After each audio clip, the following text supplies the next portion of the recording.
What's going on, everybody? We've got a pretty solid Monday MLB slate here, and there are a few spots where I think the numbers give us a real edge if we stay disciplined and don't force anything.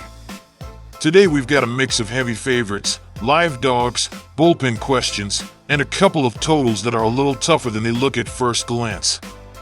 So I'm going to walk through the games one by one, explain what I'm seeing, and then give you the side, total, or angle I like most in each matchup. Let's get into it. First up, we've got the Miami Marlins heading to Philadelphia to take on the Phillies. Miami has actually been pretty respectable lately, and I think that's important here because this is not the kind of team you want to just blindly dismiss. Ryan Gusto gets the ball, and while he hasn't exactly been lights out, he has given them competitive innings, and the Marlins have had some success when he's been on the mound. On top of that, Miami's bullpen has been one of the more reliable parts of their team. That matters in a game like this because if Gusto can keep things close early, the Marlins have a chance to hang around longer than people expect. Philadelphia, on the other hand, is a team that looks better on paper than it's been playing at the plate. Zach Wheeler gives them a huge edge in the matchup, no question about that, but the Phillies' offense has been inconsistent, and that makes me a little less interested in laying a heavy number with them. The Phillies should win this game more often than not, but I don't love the price enough to force the side. If I had to make a play here, my best pick would be Phillies, but only lightly. The total is more of a pass for me. 7.5 is a tricky number, and I'm not seeing enough separation either way to make it a strong bet. So for this one, I'm basically staying cautious. Wheeler gives Philly the edge, but I'm not pounding the table. Next up, the Kansas City Royals visiting the Washington Nationals. This one is interesting because Kansas City might be in a really rough pitching spot depending on who they roll out. If this turns into a bullpen game, that's a major concern, because the Royals' bullpen has not been good enough to trust for long stretches. Offensively, the Royals have also had a tough year. They've had some hot stretches, but overall they've been one of the weaker lineups in the league when it comes to run production and power. Bobby Witt Jr. is still the engine that keeps things moving, but the lineup behind him just hasn't been consistent enough. Washington, though, has actually been one of the better offenses in baseball this season. That's something people still don't seem fully ready to accept. They've been putting up runs, they've got impact bats at the top of the lineup, and if they get a favorable pitching matchup, they can really make teams pay. Andrew Alvarez gets the start for Washington, and I think that gives the Nationals a pretty solid chance to control this game. If Kansas City is going bullpen first, or if they don't get quality innings from their starter, that's a big problem against this Nationals offense. So this is one where I like the home team. My best pick here is Nationals moneyline. I don't feel great about the total either way, but I do think Washington has enough offense and enough of a pitching edge in this spot to get the job done. Now let's move to the Mets against the Reds. This is one of the more interesting games on the board for me because it feels like a classic pitching versus bullpen setup. The Mets are likely going to be in a bullpen type game, and while their bullpen has been strong this season, their offense still hasn't done enough to make me fully comfortable backing them in a difficult road spot. The Reds, meanwhile, have a legit starter in Chase Burns. He's been excellent this season, and when he's right, he can really shut things down. That gives Cincinnati a clear edge in the starting pitching department, especially at home. Now the reason I lean under in this game is simple. I don't expect a ton of clean offense from either side. The Mets lineup has been underwhelming for long stretches, and while Cincinnati can hit, I still think Burns gives them a chance to keep this game in a pretty tight scoring range. So my best pick here, I'm on under 8.5. As for the side, I'd lean Reds. I like the home starter, I like the home field, and I think Cincinnati has a good enough path to win if Burns gives them the start I expect. This feels like a game where the first few innings matter a lot. If the Reds control the early part of the game, I think they can keep the Mets from ever really settling in.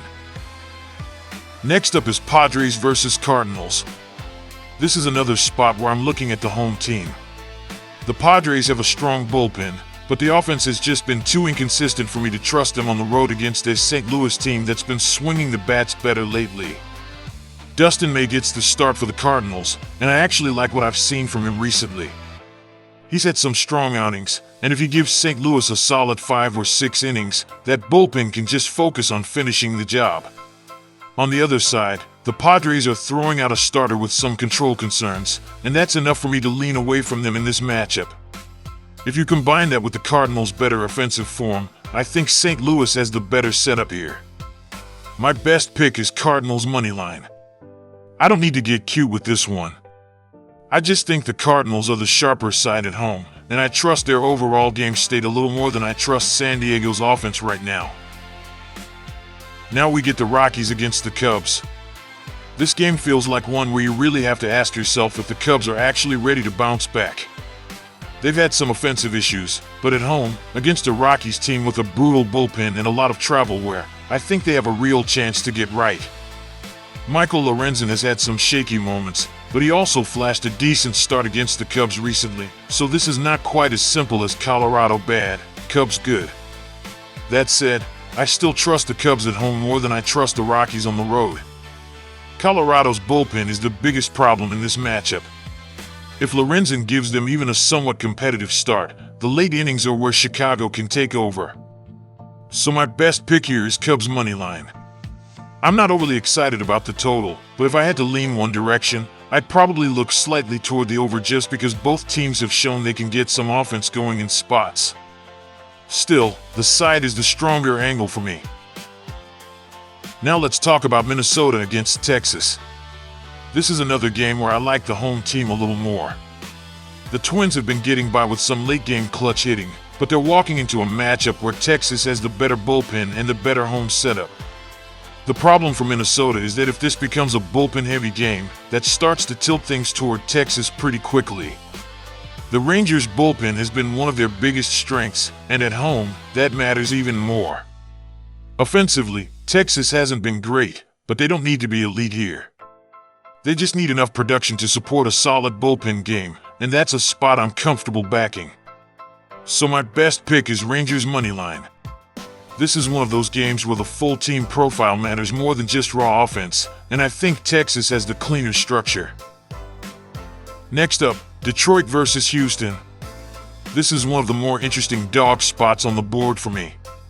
Detroit has a young starter in Troy Melton who has actually been really good in spots, and while the Tigers' offense has been inconsistent, I don't think Houston is in a position where it should be laying a huge number with complete confidence.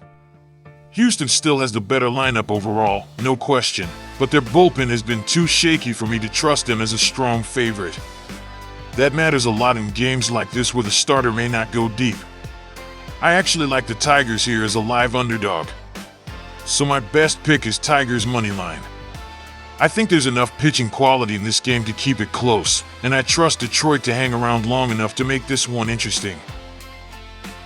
Now we've got the Angels and the Diamondbacks. I'm leaning Arizona here.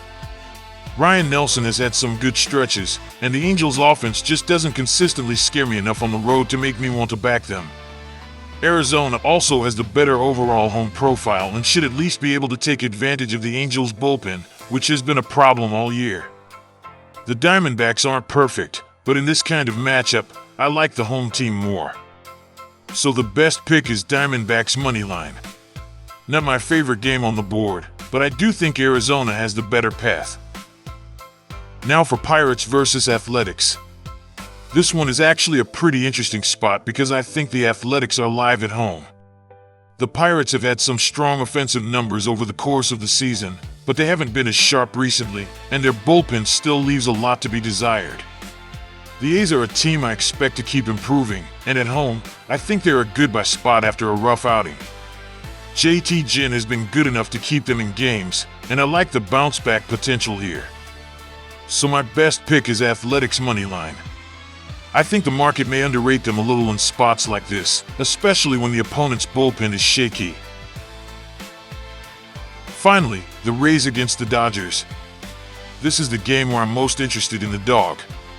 Nick Martinez has been excellent for Tampa Bay this season, and I just don't trust the Dodgers enough right now to lay a big number with confidence, especially with the way their bullpen has looked recently. The Dodgers' offense is obviously still elite, but the pitching side has been ugly enough that I don't want to force a favorite price on them. The Rays have the kind of profile that can absolutely steal a game like this. They've got a good starter, enough offense to put pressure on the other side, and they're catching a Dodgers team that hasn't been as clean as the market usually expects. So my final best pick of the day is Rays moneyline. So that's where I'm landing today. If you enjoyed the video, make sure to like, subscribe, and share it with somebody who's betting these games tonight. It helps the channel a lot, and it lets me keep bringing you these daily picks and breakdowns. And I'll catch you in the next one.